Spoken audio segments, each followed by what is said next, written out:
Analysis. How you doing, guys, and welcome to another episode of Analysis. Now, Saturday night we had the long-awaited 5v5 Queensberry v Matchroom, Frank Warren v Eddie Hearn, and Queensberry completely smashed it. They didn't lose any of their 5 fights, and the captain, he won, and Matchroom's captain lost. But I'll go into that more.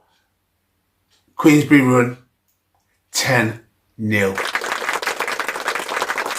Now, the first fight up on that card was Craig Richards versus Willie Hutchinson. And in my previous video, I didn't really make any predictions, but on this fight, it was the only one I could kind of feel that I could predict. And I got that prediction wrong. I had Craig Richards knocking out Willie Hutchinson. Now, during this fight, Willie Hutchinson, he showed skill, he showed confidence, perseverance, and a will to win. And he was switch hitting, and he was showing some really good boxing and some skill. Now, Craig Richards, from the first round through to the last round, he didn't seem to switch gears. He fought the same pace, the same fight from the beginning to the end. And near the end, when he could have took it when Willie Hutchinson was tired and he'd hurt Willie Hutchinson, he didn't step on it. He continued at the same pace. It was a one-sided fight, and Willie Hutchinson deserved his decision, unanimous decision. Nick the Wrecking Ball versus Ray Ford. Now, this was a world championship fight, and we know in the previous fight, Nick Ball was robbed of his chance to become a world champion. But in this fight, he avenged that loss, although it wasn't against Ray Ford. He came strong, and from the opening bell, he came out living up to his name, the Wrecking Ball. The fight seemed to settle after about the second round, and Ray Ford started to show his skill. Nick Ball, I think he was leading in the first few rounds. Then Ray Ford came back in, and at the closing of the fight, Nick Ball showed what he's worth. And it was a great fight, good competitive fight. 2 fights where you had 2 completely different styles, but both fighters wanted to win. It was a really good fight, and well done to Nick Ball, and he is now the world champion. Hamza Shiraz and Ammo Williams. Now, that was a really good fight. Both men showed that, that they were both really good. Now, Ammo Williams, he came out putting on the pressure. He was trying to outbox and outwork Shiraz, but Shiraz stayed cool. And for a lot of the fight, Shiraz fought with his hands held high, guarding his head so that nothing could get through, and nothing was getting through. Now, the size of them in the ring, that surprised me, because Shiraz, 6'3", and he looked a lot bigger than Ammo Williams. It was like a 6'3" man in there with a 5'11", but Ammo Williams is actually listed as 6 foot. But it just looked, you could just see the size difference. It was just amazing. Now, I don't know what round it was. I can't remember the exact round, but he hurt Ammo Williams with a combination, and it was the pressure was so much that the ref stepped in and stopped the fight.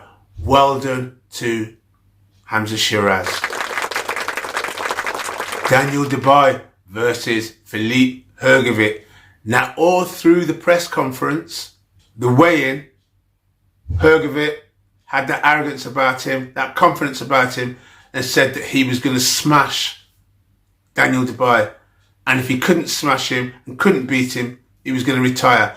Now, when you talk like that, it looks like this fires up Daniel Dubois. And he went into this fight determined that he wasn't going to give up and he was going to persevere, and he wanted to knock Hrgovic out. Now, when the fight started, from the very beginning, Hrgovic was hitting Dubois with some solid right hands where he couldn't miss. Now, the thing is, when Hrgovic's fighting, to me, yes, the punches are hurting, but he didn't look sharp and he didn't look powerful. He didn't look like he was giving it all. He just fights with such a relaxed style that he looks like he's not really giving it all and taking the fight that serious. While Dubois, he was taking some shots. He took a lot of shots in the early rounds, but he was coming back, and there was a few headbutts and head clashes in there from Dubois. And Filip Hrgovic, he was cut above both eyes, and the referee ended up stopping the fight. Victory to Daniel Dubois, TKO. Deontay Wilder versus Zhilei Zhang.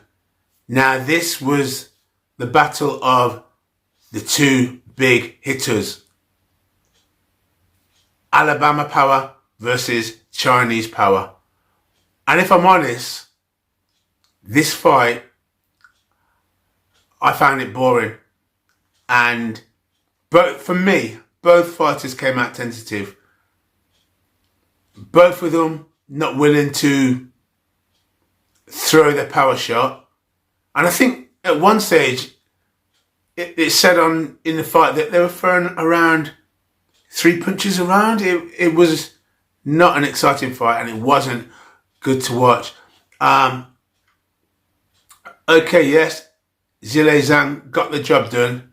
And I don't know if he hit Wilder with a right and spun him.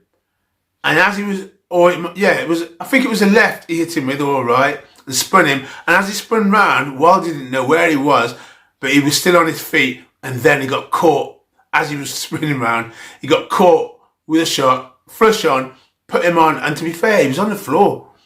His body was twitching, but he got back up. But as I said,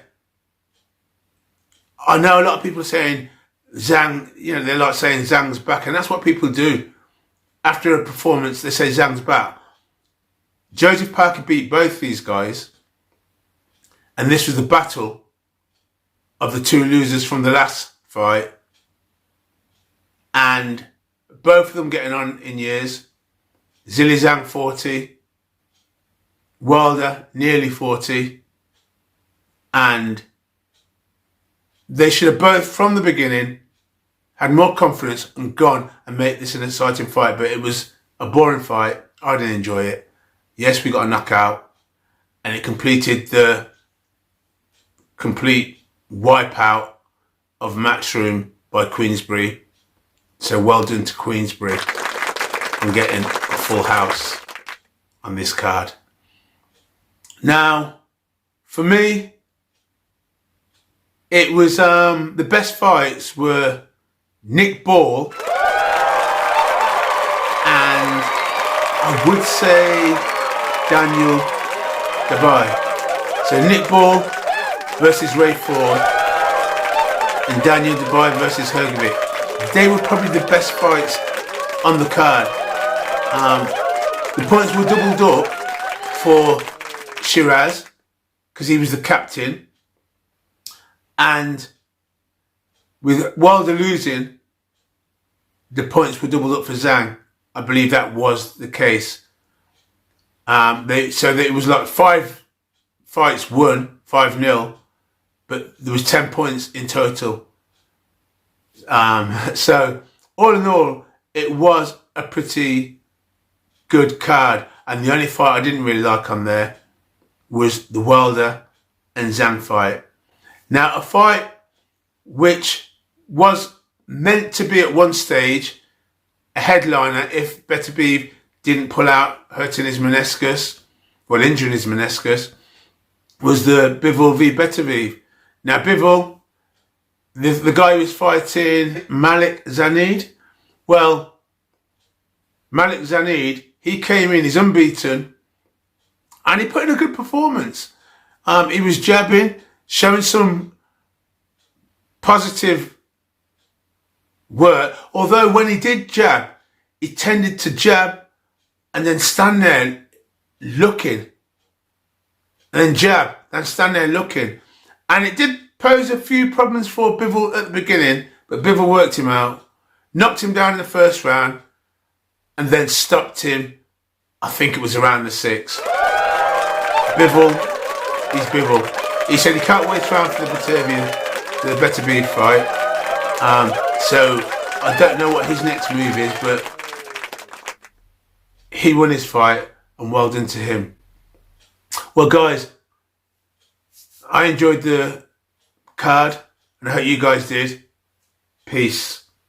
I'm out of here. Hey guys, do me a favour. If you like the video, don't forget to like, share, comment and subscribe.